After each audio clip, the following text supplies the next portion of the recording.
Fue en septiembre 2018 que di una serie de mensajes del capítulo 18 de Ezequiel. El racismo había en mi mente cruzado una línea.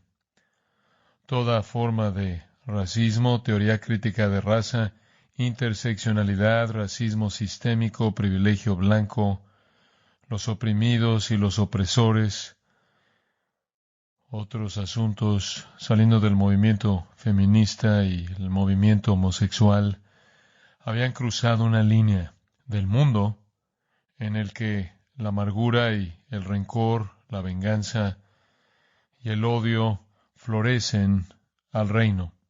Y los líderes cristianos habían comenzado a adoptar la filosofía mundana y meterla a la iglesia y a universidades cristianas y seminarios, a denominaciones.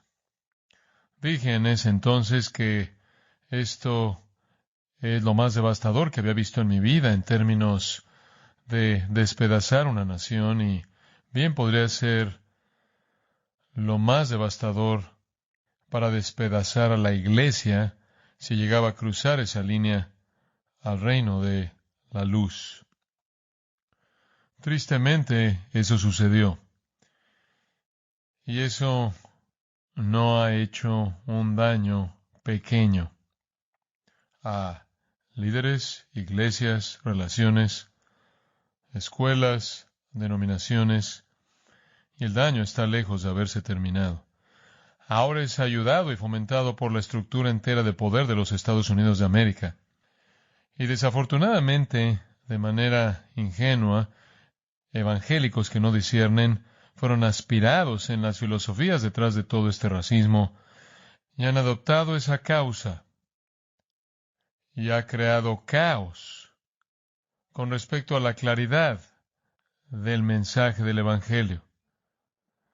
Y siguen hablando de él como si fuera parte del Evangelio, lo cual es claro que no lo es, ni es parte del reino de los cielos, el reino de Dios. Simplemente es la última versión de filosofía humana llegando a florecer. Comenzó unos 300 años atrás con la Ilustración. Algunos filósofos, quizás el mejor conocido, Rousseau, que tuvo una meta muy simple: elimina a Dios. El cristianismo demuestra que la gente es buena y es la sociedad lo que los hace malos. Invierte la doctrina bíblica de la depravación humana. Él era un escritor tan brillante que tuvo un impacto sorprendente. Él fue seguido por gente como Marx, que lo dirigió hacia la economía, Freud, que lo dirigió hacia el sexo, y fue llevado hasta nuestro día en la actualidad, y desafortunadamente la Iglesia ha carecido del discernimiento para entender cuándo han tomado las causas del diablo. Jesús dijo esto, como usted recordará bien, en Juan 18, mi reino no es de este mundo. Si mi reino fuera de este mundo, mis servidores pelearían para que yo no fuera entregado a los judíos, pero mi reino no es de aquí. No hay conexión entre el reino de Dios y el mundo. Oímos el eco, todavía oyéndolo en nuestros oídos, del hecho de que hay una distinción entre la carne y el espíritu, como vimos en Romanos capítulo 8. Los que están en la carne no pueden agradar a Dios. La carne, el mundo, el reino de las tinieblas, uno en lo mismo. Después Jesús dijo, como hemos señalado en Lucas 17, el reino de Dios está en medio de vosotros. El reino está aquí, porque el Rey está aquí, como hemos estado viendo. Él está aquí, vivo en su iglesia. Entonces, su reino no tiene nada que ver con este mundo. Su reino está aquí, separado del mundo. Quiero ayudarlo a entender eso esta mañana de una manera muy práctica, espero. Para comenzar, pase una conocida e incluso amada porción de la Escritura, el capítulo 16 de Mateo. Y quiero comenzar con ella, con una ilustración a expensas de nuestro apóstol favorito de saco de boxeo, Pedro. En Mateo 16:13, viniendo Jesús a la región de Cesarea de Filipo, preguntó a sus discípulos, diciendo, ¿quién dicen los hombres que es el Hijo del Hombre? Ellos dijeron, unos Juan el Bautista, otros Elías, y otros Jeremías, o alguno de los profetas. Él les dijo, ¿y vosotros quién decís que soy yo? Respondiendo Simón Pedro dijo, tú eres el Cristo, el Mesías, el Hijo del Dios viviente. Entonces le respondió Jesús, bienaventurado eres, Simón, hijo de Jonás, porque no te lo reveló carne ni sangre, sino mi Padre que está en los cielos. Y yo también te digo que tú eres Pedro, y sobre esta roca edificaré mi iglesia, y las puertas del Hades no prevalecerán contra ella. ¡Wow! El punto destacado de la vida de Pedro. Él fue un vocero para Dios. No te lo reveló carne ni sangre, sino mi Padre que está en los cielos. Acabas de hablar en nombre de Dios. Vaya al versículo 21. Desde entonces comenzó Jesús a declarar a sus discípulos que le era necesario ir a Jerusalén y padecer mucho de los ancianos, de los principales sacerdotes y de los escribas, y ser muerto, y resucitar al tercer día. Entonces Pedro, tomándolo aparte, comenzó a reconvenirle, diciendo, Señor, ten compasión de ti, en ninguna manera esto te acontezca. Pero él volviéndose dijo a Pedro, quítate de delante de mí, Satanás. Me eres tropiezo, porque no pones la mira en las cosas de Dios, sino en las de los hombres. ¿Cómo es posible que en un momento puedes ser un vocero para Dios y después una voz para Satanás, cuando cruzas la línea de los intereses de Dios a los de los hombres? Digo, no podría ser más claro. Quítate de delante de mí, Satanás.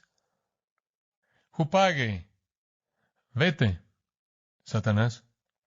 El verbo exacto que él usó en Mateo 4:10, cuando en la tentación él despidió al diablo mismo. Emoción fuerte, intensa, reprensión fuerte. Jesús le habla a Pedro como la voz de Satanás exactamente de la misma manera en la que le habló a Satanás mismo. La reprensión más devastadora para un discípulo, estás en asociación con el diablo, porque tomas la causa del hombre. Esto es aplastante. Pedro significa piedra. Eres una roca y ahora eres una piedra de tropiezo. Estás estorbando los propósitos de Dios. No estás poniendo tu mente en los intereses de Dios. Mismo término que usted oye en Colosenses 3, poned la mira en las cosas de arriba, no en las de la tierra. Esta es la peor reprensión, y para un discípulo amoroso que acaba de llegar al punto alto de su vida, el punto bajo debió haber sido completamente aplastante. El camino del diablo es hacer que la gente que confiesa la verdad se enrede en el trabajo del diablo, cruzando una línea del reino de la luz de regreso al reino de las tinieblas, para hacer que los cristianos piensen que el reino de la luz puede avanzar, escuche, sin sufrimiento. No necesitas ir a la cruz. Podemos conseguir lo que necesitas sin la cruz. Y esencialmente él estaba diciendo a Jesús exactamente lo que el diablo había dicho. Te daré todos los reinos del mundo, simplemente póstrate ante mí. Pedro está reciclando esa misma tentación. No necesitas morir. Hay otro camino. No necesitas sufrir. Puedes hacer concesiones. Puedes hacer compromisos con el reino oscuro. Puedes hacer compromisos con el reino oscuro. El pecado de Pedro ha sido repetido incesantemente a lo largo de la historia de la iglesia, toda la historia de la iglesia, en donde la gente que declara que cree la verdad acerca de Cristo hace alianzas con Satanás. Los cristianos han estado tratando de usar al mundo, las tinieblas, la carne, los espiritualmente muertos, para ayudar de alguna manera a que Jesús edifique su reino. Esencialmente han hecho tratos con el diablo. Todo esfuerzo por avanzar el reino mediante una estrategia mundana. Es un intento por hacer la obra de Dios a la manera del diablo. Y para evitar, escuche con cuidado, el sufrimiento, para evitar el rechazo, evitar la hostilidad. Y esa es exactamente la tentación que el diablo dio y que Pedro recicló. ¿Acaso olvidamos que perdemos nuestras vidas por el Evangelio? ¿Acaso olvidamos que no hay corona sin una cruz? Esa es siempre la tentación del diablo. Oigan, vamos a extender la iglesia al tener un grupo político muy poderoso en Washington, D.C., manipulando a los políticos. Vamos a extender el reino al desarrollar de manera inteligente algunas estrategias para que la iglesia gane ciudadanos del reino de las tinieblas. Vamos a aceptar mucho y ser muy tolerantes y no vamos a hablar del pecado. Vamos a diseñar algunos medios muy mundanos para hacerlos sentir como si esta es la vida normal. Esto va a ser como un concierto al que fueron y simplemente una plática que oyeron. Y todo esto tiene una cosa en mente: evitar el sufrimiento que viene con la confrontación del Evangelio. Y mientras que sabemos que el Evangelio son buenas noticias, el primer mensaje del Evangelio es: eres un pecador y vas camino al infierno eterno. Esta sociedad no quiere oír eso. Durante 300 años han estado construyendo una filosofía que ahora está completamente desarrollada, que dice que la gente básicamente es buena y tiene el derecho a ser quienes son. Y el hecho es que esta es la filosofía en una cápsula. La razón por la que la gente está insatisfecha es porque hay un patriarcado blanco histórico que ha creado la religión, que es falsa debido a que no hay Dios, y usa esa religión básicamente para oprimir y encarcelar a la gente en general. Han creado leyes, les han dado la religión como una cobertura, una especie de colcha sagrada, para evitar que la gente haga lo que quiere hacer. Tenemos que deshacernos de todo eso y dejar que todo el mundo sea lo que quiere ser. Y así es como usted llega a 100 géneros. Todo comenzó cuando querían decir que el hombre es bueno, es la sociedad lo que lo hace malo, y es la élite la que se levantó a la cima, que creó la sociedad que inhibe sus deseos sexuales. Todos los arquitectos de eso, no sé si alguna vez leyó el libro de Paul Johnson llamado Los Intelectuales. Es un libro aterrador, pasa por todos esos filósofos y muestra cuán desviados eran en términos de su conducta sexual, que eran una filosofía, claro, que se deshace de Dios y la moralidad para que pudieran vivir vidas miserables. No había nada noble en eso. ¿Cómo es que la iglesia ha tomado esa causa, marxismo cultural o lo que sea? Buenas intenciones y un amor por Cristo, motivando esfuerzos por extender el reino mediante promoción política, por pragmatismo, por cambio social, por evangelio superficial, por entretenimiento, manipulación emocional, aceptación del pecado, es derrocar el propósito de Dios y hacer el trabajo del diablo. El camino de nuestro Señor es quedarse en su lado, el reino de la luz. Y esa es la razón por la que Pablo dice en 2 Corintios 10:5, tenemos que llevar cautivo todo pensamiento ¿a quién? A Cristo. Tenemos que derribar esas fortalezas ideológicas levantadas contra el conocimiento de Dios y liberar a la gente que está cautiva por esas cosas y guiarlos en todo sentido al conocimiento de Cristo. Juan dice, no améis el mundo ni las cosas que están en el mundo, porque el mundo está pasando. No tiene futuro. Santiago dice, la amistad con el mundo es enemistad con Dios. Él dice un capítulo antes que la sabiduría que es de abajo es demoníaca. Asociarse con el diablo no es una estrategia positiva. El reino de la luz no necesita ayuda del diablo. El mundo con su corrupción va camino a la destrucción, no nos ofrece absolutamente nada. ¿Cómo nos relacionamos con el mundo? separados de Él, nosotros, mediante la compasión y mandato, no lo cortejamos, advertimos al mundo.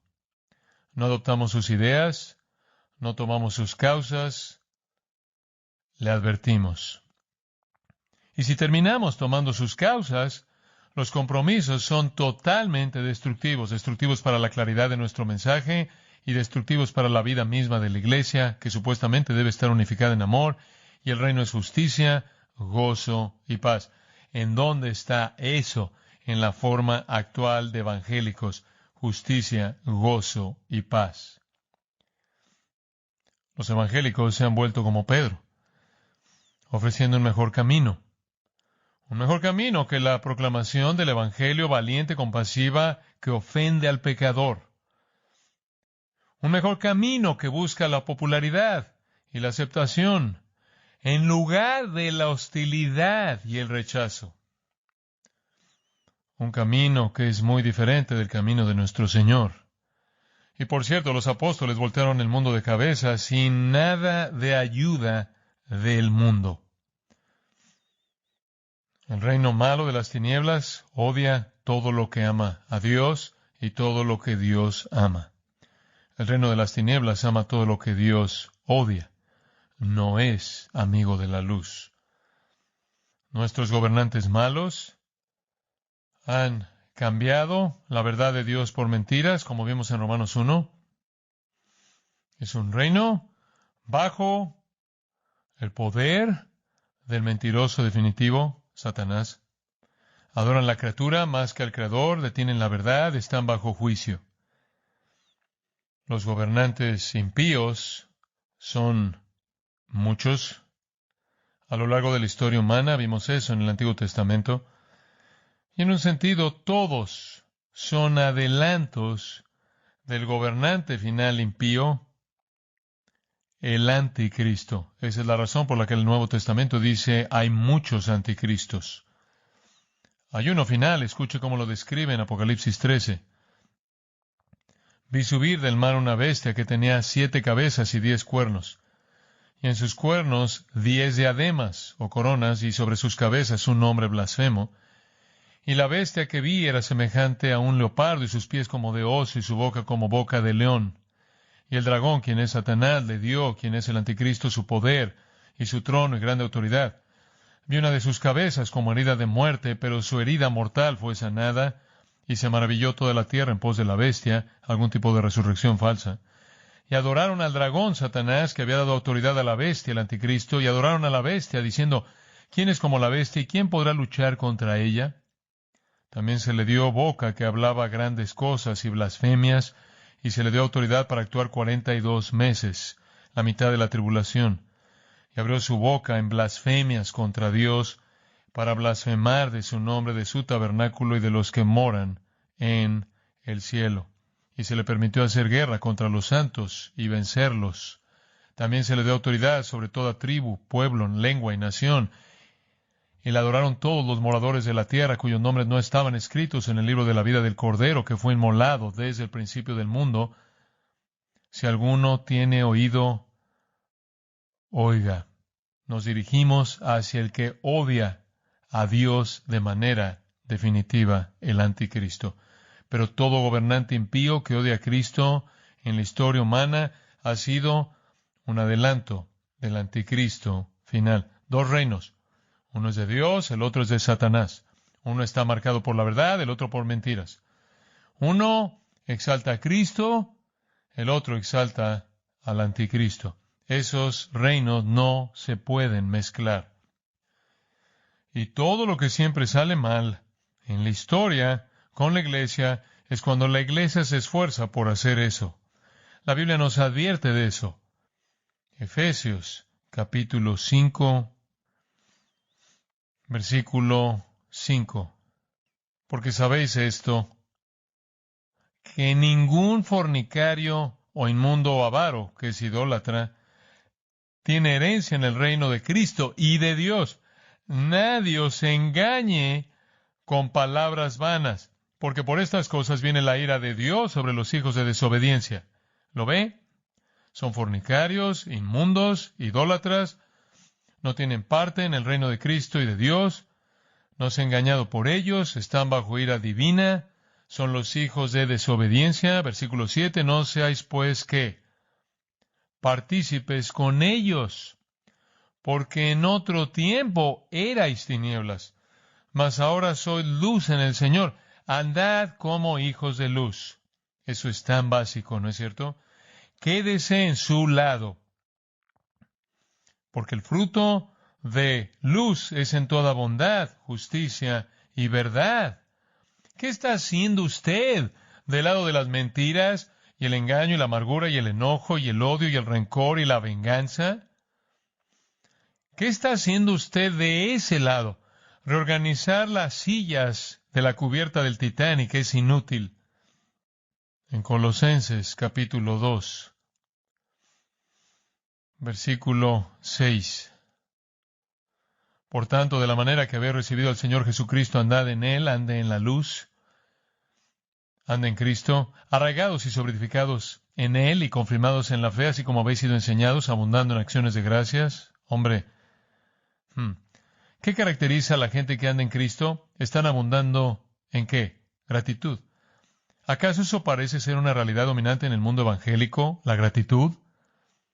Mirad, versículo 8, que nadie os engañe por medio de filosofías y huecas sutilezas, según las tradiciones de los hombres, conforme a los rudimentos del mundo y no según Cristo. No dejen que nadie los engañe, alejándolos de Cristo.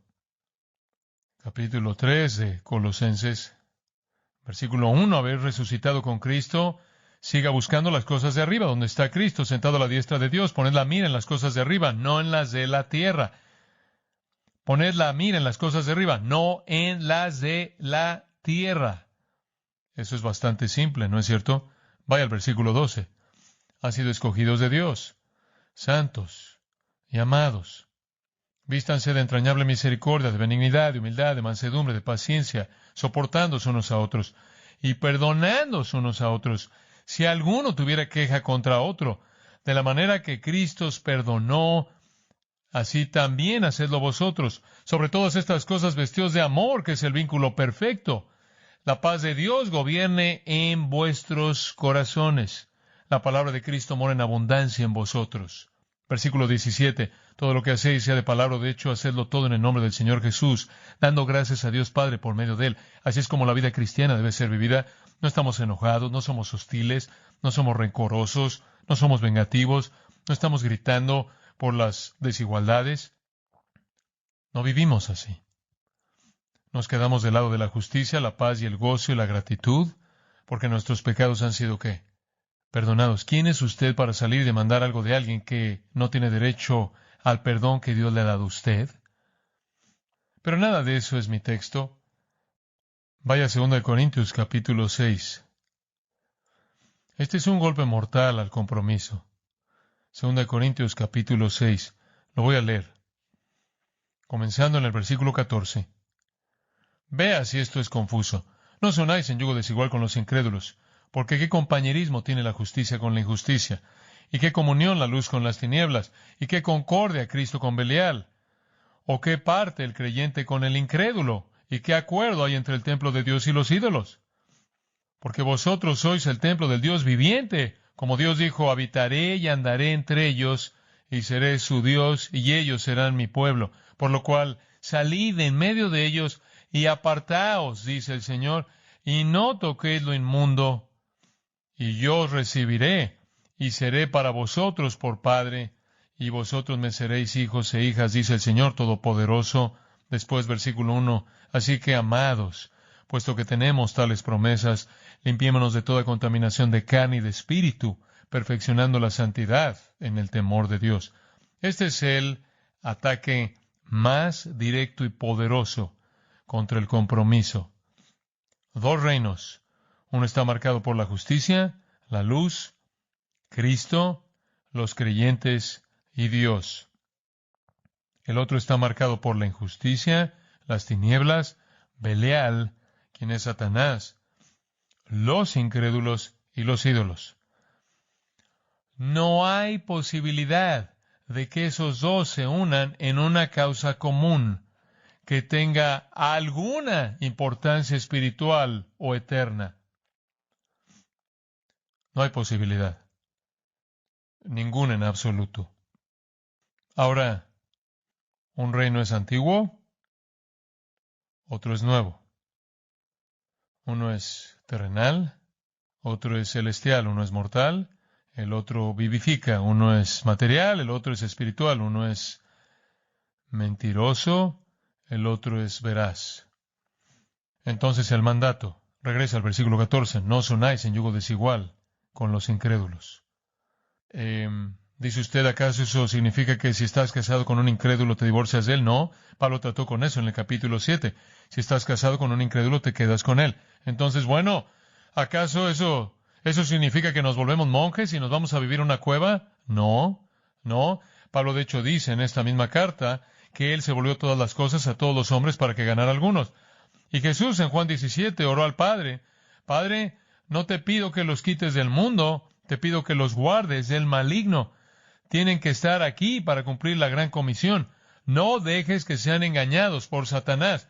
No los dejes ser jalados al reino de las tinieblas. Estaba escuchando a un pastor que estaba recitando algunos de los asuntos actuales en la iglesia luterana, la iglesia evangélica luterana de Estados Unidos. Y su corazón estaba quebrantado porque básicamente estaba bajo el control de personas lesbianas y transgénero. ¿Cómo pasa eso? No pasa repentinamente, sucede mediante una secuencia larga de compromisos pequeños. No os unáis. Esto viene de Deuteronomio 22. Esta es una prescripción muy interesante que Dios le dio a Israel. Una muy práctica, escucha esto, Deuteronomio 22, él está hablando de todo tipo de leyes, agricultura, él está hablando de asnos y bueyes y ropa. Y ahí en el versículo 10 él dice, no ararás con buey y con asno juntamente. Eso simplemente es bastante práctico. Tratar de enganchar un asno y un buey a la misma carreta, tienen dos naturalezas diferentes, tienen dos pasos diferentes, dos temperamentos diferentes. Esa es una prohibición. No ararás con buey y con asno juntamente. No pueden funcionar juntos en un esfuerzo en común. Y eso es lo que está detrás de esta afirmación. Usted no puede traer el reino de las tinieblas y el reino de la luz juntos en alguna causa en común. Usted no puede tomar las causas del mundo y unirlas a la causa divina y el mandato del Evangelio. En Jeremías, capítulo 2, hay una condenación de Israel. Dios dice esto, me he acordado de ti, de la fidelidad de tu juventud, del amor de tu desposorio, cuando andabas en pos de mí en el desierto, en tierra no sembrada. Santo era Israel a Jehová, primicias de sus nuevos frutos, todos los que le devoraban. Más bien eran culpables, y mal venía sobre ellos, dice Jehová. Oíd la palabra de Jehová, casa de Jacob y todas las familias de la casa de Israel. Así dijo Jehová, ¿qué maldad hallaron en mí vuestros padres? Que se alejaron de mí. ¿Por qué se fueron? Todo era tan bueno en el comienzo. ¿Por qué se volvieron? ¿Por qué se fueron tras la vanidad y se hicieron vanos? Y no dijeron, ¿dónde está Jehová, que nos hizo subir de la tierra de Egipto, que nos condujo por el desierto, por una tierra desierta y despoblada, por tierra seca y de sombra de muerte, por una tierra por la cual no pasó varón, ni allí habitó hombre, y os introduje en tierra de abundancia para que comieseis su fruto y su bien? Pero entrasteis y contaminasteis mi tierra, hicisteis abominable mi heredad. Los sacerdotes no dijeron dónde está Jehová, y los que tenían la ley no me conocieron. Y los pastores se rebelaron contra mí, y los profetas profetizaron en nombre de Baal y anduvieron tras lo que no aprovecha. Versículo 13. Aquí está el problema. Porque dos males ha hecho mi pueblo, me dejaron a mí, fuente de agua viva, y cavaron para sí cisternas, cisternas rotas que no retienen agua. ¿Quién hace eso? ¿Qué tipo de insensatez es esa? Eso es lo que hicieron. Dios no era suficiente. Tuvieron que hacer todo tipo de incursiones en la oscuridad. Lo único que Satanás siempre quiere hacer es perturbar la obra de Dios, ¿no es cierto? ¿No estamos claros en eso? ¿Piensa usted que Él quiere ayudar? Y Satanás quiere perturbar la obra de Dios, según lo que la Escritura dice, de dos maneras. Una, al unirse a la iglesia, al sembrar cizaña entre el trigo, Mateo 13. Dos, al engañar a la iglesia para que se una al mundo. Y el pueblo de Dios constantemente es advertido contra eso. Escucha Romanos 16:17. Os ruego, hermanos, que os fijéis en los que causan divisiones y tropiezos en contra de la doctrina que vosotros habéis aprendido y que os apartéis de ellos. Manténganse alejados de personas divisivas que están haciendo cosas que no encajan con la doctrina bíblica. Tales personas no son esclavos de nuestro Señor Jesucristo, sino de sus propios vientres, y con suaves palabras y lisonjas engañan los corazones de los ingenuos. Porque vuestra obediencia ha venido a ser notoria a todos, así que me gozo de vosotros, pero quiero que seáis sabios para el bien, ingenuos para el mal. No se preocupen por Satanás, el Dios de paz aplastará en breve a Satanás bajo vuestros pies. No lo queremos como aliado.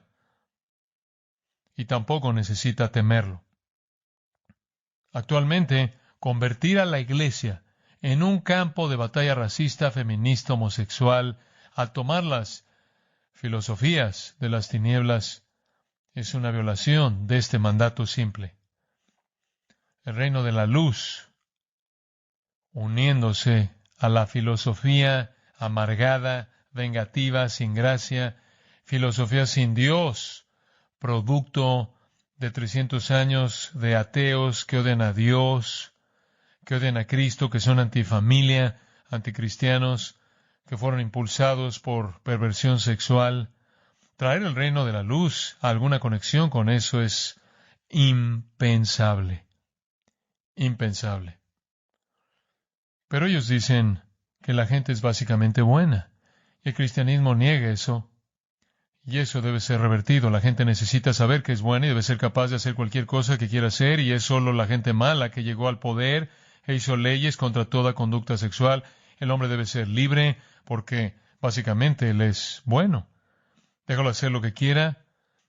No lo refrenes. Eso es lo que la religión ha hecho. Necesitamos deshacernos de la religión.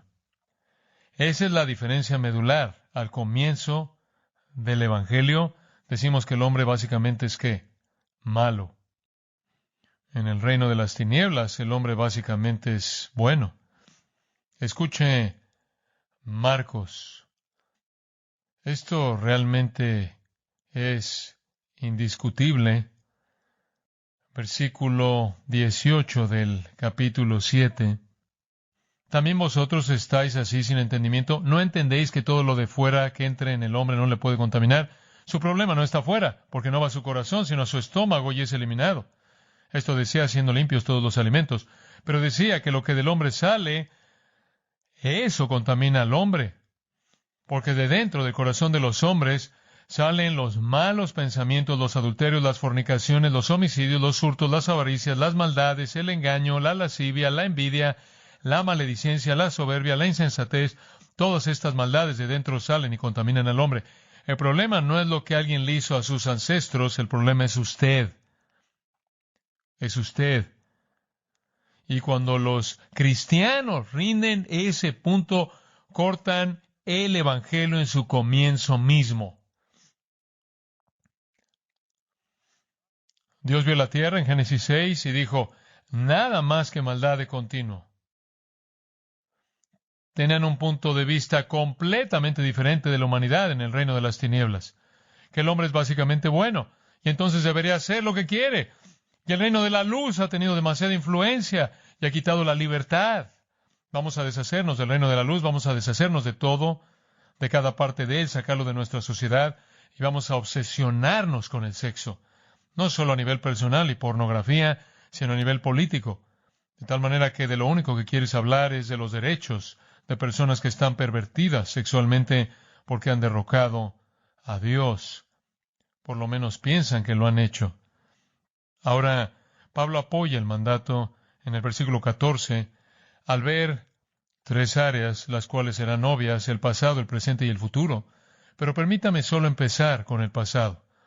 El verbo mismo, unais, es extraído de ese pasaje de Deuteronomio 22:10 acerca del buey y el asno. Y eso nos recuerda prohibiciones en el Antiguo Testamento con respecto a Israel. La ley de Jeremías. Pero permítame solo recordarle cosas que Dios le dijo a Israel acerca de estar unida a incrédulos. Entonces veamos el pasado, regresemos, por ejemplo, al capítulo 23 de Éxodo, al 23º capítulo de Éxodo. Simplemente vamos a ver los versículos 31 y 32, el final del capítulo. Fijaré tus límites desde el mar Rojo hasta el mar de los Filisteos, y desde el desierto hasta el Éufrates, porque pondré en tus manos a los moradores de la tierra, y tú los echarás de delante de ti. Eso es bastante serio. Dios conocía el impacto de los paganos viviendo uno al lado del otro del pueblo judío, y entonces les dijo: necesitan expulsarlos, esta es su tierra. Se la di a Abraham en una promesa de pacto, necesitan expulsarlos. Versículo 32, no harás alianza con ellos ni con sus dioses. Él los quería expulsados porque presentan una amenaza tan seria para la integridad de su pueblo. En el capítulo 34 de Éxodo, de nuevo, solo después de reemplazar la ley, guárdate, versículo 12, Éxodo 34:12, de hacer alianza con los moradores de la tierra donde has de entrar, para que no sean tropezadero en medio de ti. Derribaréis sus altares y quebraréis sus estatuas y cortaréis sus imágenes de acera, lugar de adoración falsa. Sino que más bien deben derribarlos, porque no te has de inclinar a ningún otro Dios, pues Jehová, cuyo nombre es celoso, Dios celoso es. Por tanto, no harás alianza con los moradores de aquella tierra, porque fornicarán en pos de sus dioses, y ofrecerán sacrificios a sus dioses, y te invitarán, y comerás de sus sacrificios. O tomando de sus hijas para tus hijos, y fornicando sus hijas en pos de sus dioses, harán fornicar también a tus hijos en pos de los dioses de ellas. No tienes nada que hacer al hacer alguna alianza con el enemigo.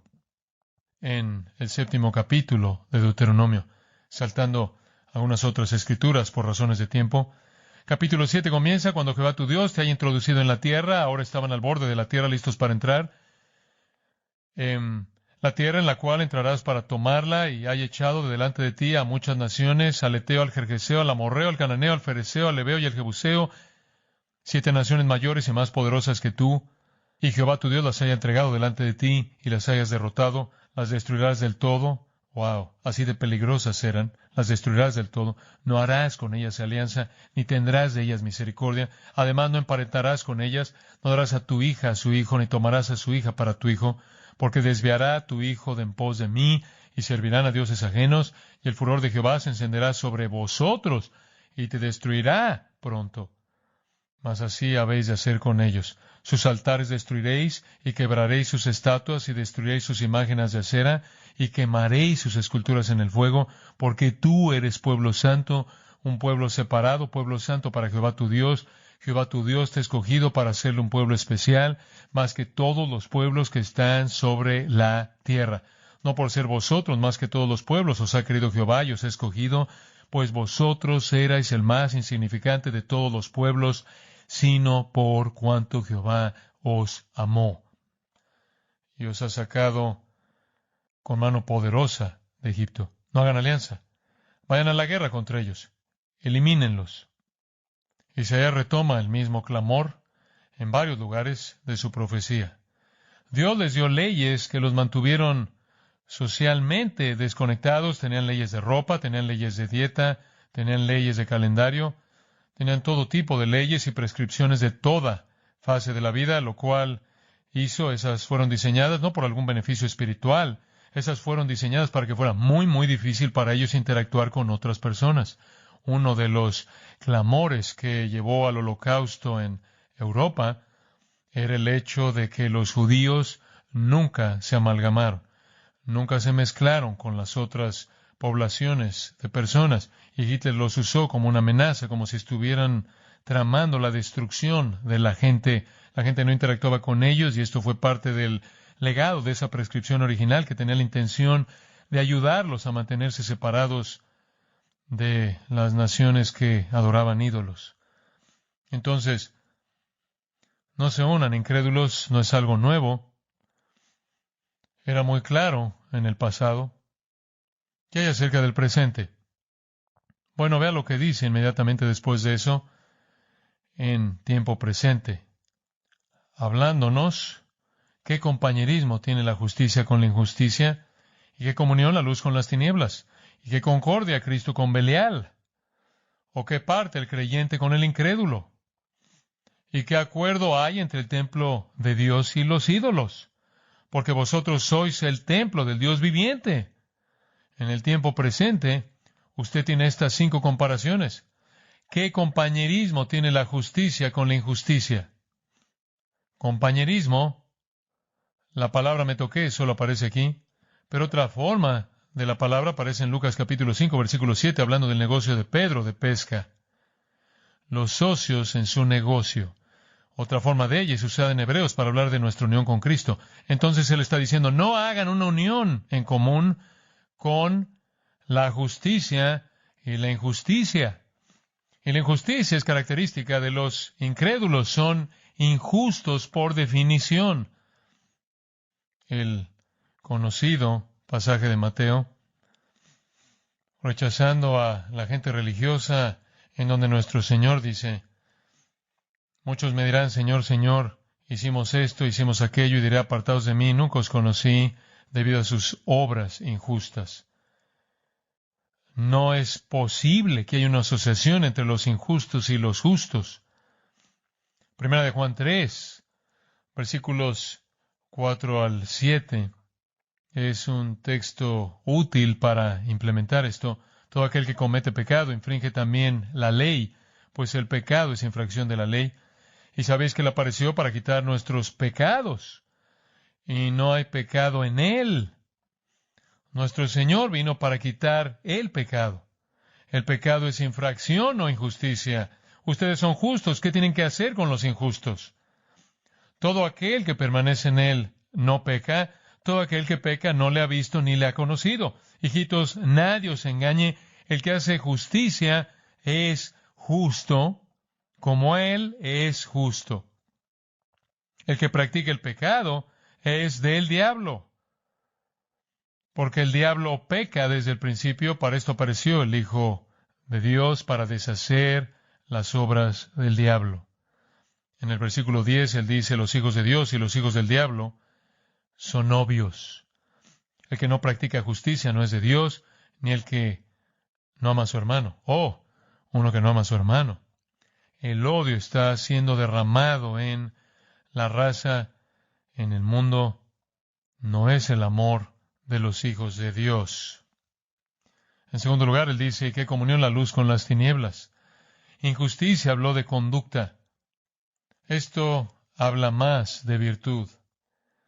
¿Qué comunión tiene la luz con las tinieblas?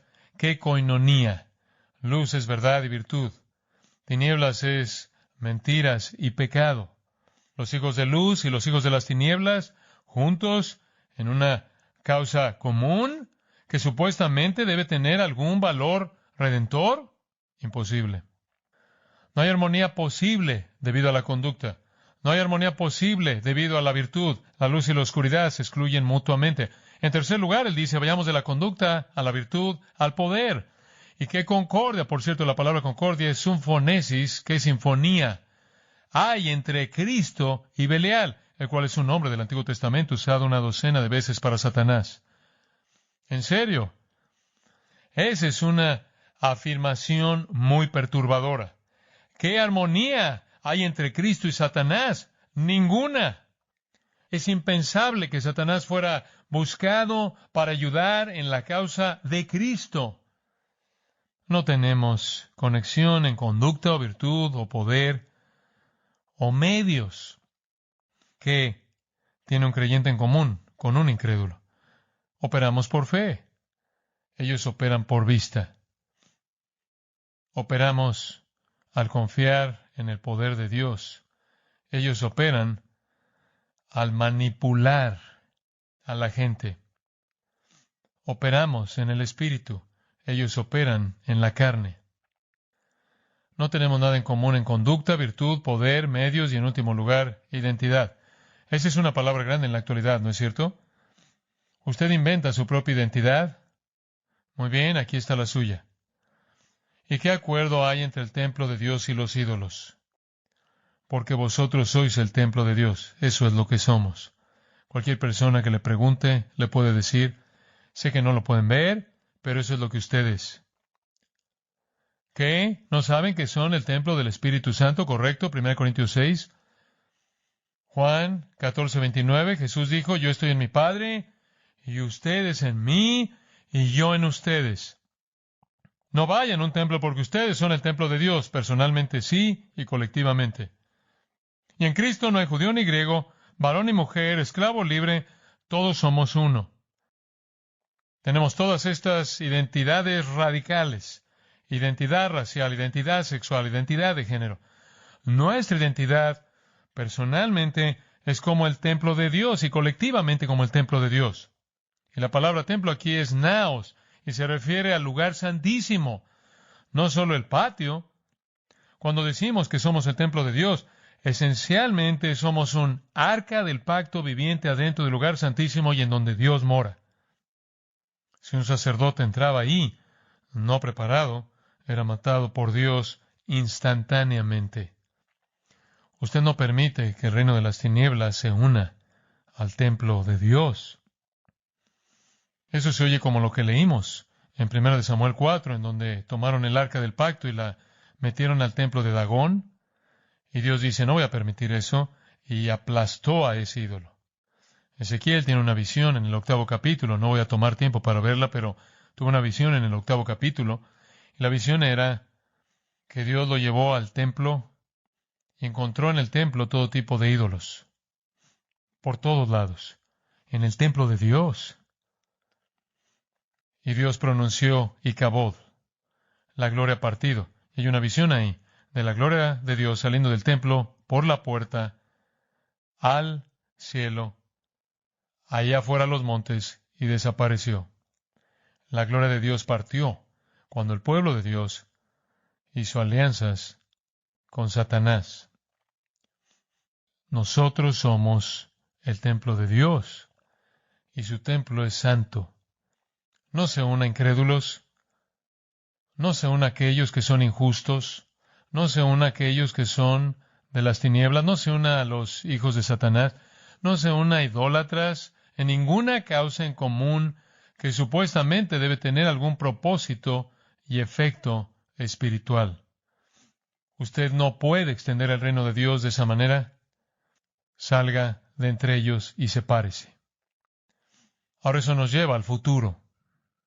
Esto es muy poderoso. Solo unos cuantos minutos para presentárselo. Somos templo del Dios viviente, como Dios dijo, versículo 16. Habitaré y andaré entre ellos, y seré su Dios, y ellos serán mi pueblo. Por lo cual salid en medio de ellos, y apartaos, dice el Señor, y no toquéis lo inmundo, y yo recibiré, y seré para vosotros por Padre, y vosotros me seréis hijos e hijas, dice el Señor Todopoderoso. Esto no es un llamado a salvación. No. Porque Él acaba de decir que somos el templo, ¿verdad? Somos el templo de Dios, entonces somos creyentes, y Él nos llama en el capítulo 7, versículo 1, amados. Pero Él dice, habitaré, andaré, seré 4 veces. Y esencialmente, esos son tomados de un mosaico de escrituras del Antiguo Testamento. Habitaré, andaré, seré, y después, en el capítulo 7, versículo 1, Él llama a esos promesas. Promesas. Es un mosaico de promesas del Antiguo Testamento para el pueblo de Dios. Que viene un día, escuche, cuando Dios caminará con su pueblo. Y Él será su Dios y ellos serán su pueblo. Cuando Él les dará la bienvenida, y será un padre para ellos, y serán hijos e hijas para Él. ¿De qué está hablando Él? Él está hablando del reino venidero. Jeremías 24. Porque pondré mis ojos sobre ellos para bien, y los volveré a esta tierra, y los edificaré y los plantaré.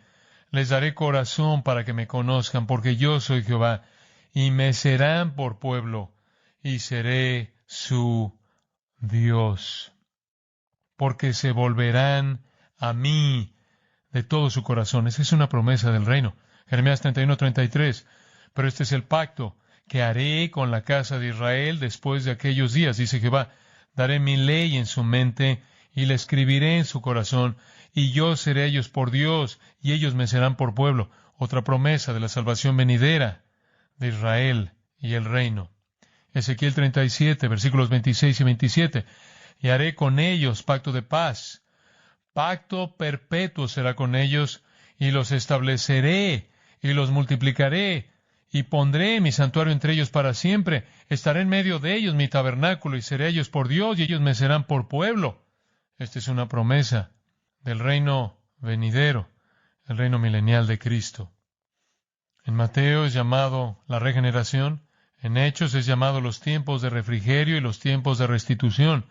Pablo lo llama el día de Cristo, pero es el reino.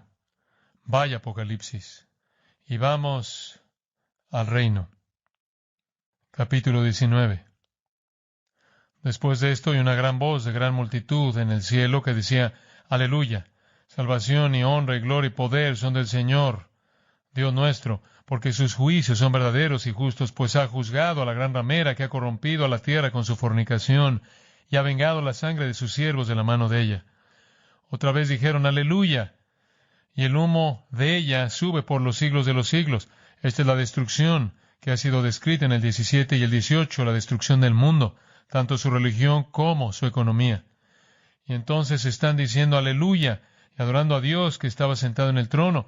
Y salió del trono una voz que decía, alaben a nuestro Dios todos sus siervos, sus esclavos y los que le teméis, así pequeños como grandes. Y oí como la voz de una gran multitud, como el estruendo de muchas aguas, y como la voz de grandes truenos que decía, aleluya, porque el Señor, nuestro Dios Todopoderoso, reina.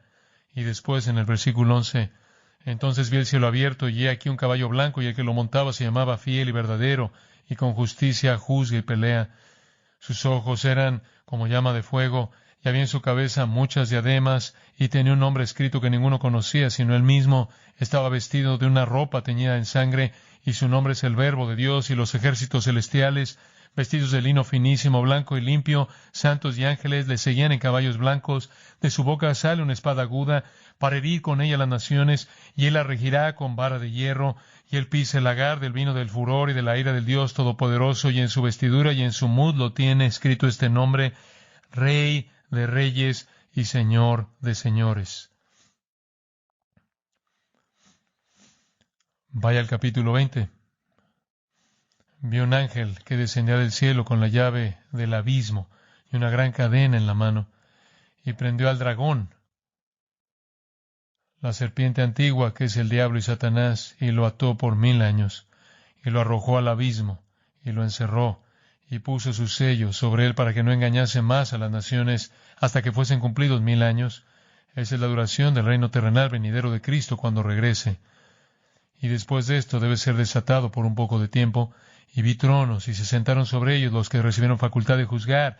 Y vi las almas de los decapitados por causa del testimonio de Jesús y por la palabra de Dios, los que no habían adorado a la bestia ni a su imagen, y que no recibieron la marca en sus frentes ni en sus manos, y vivieron y reinaron con Cristo 1000 años.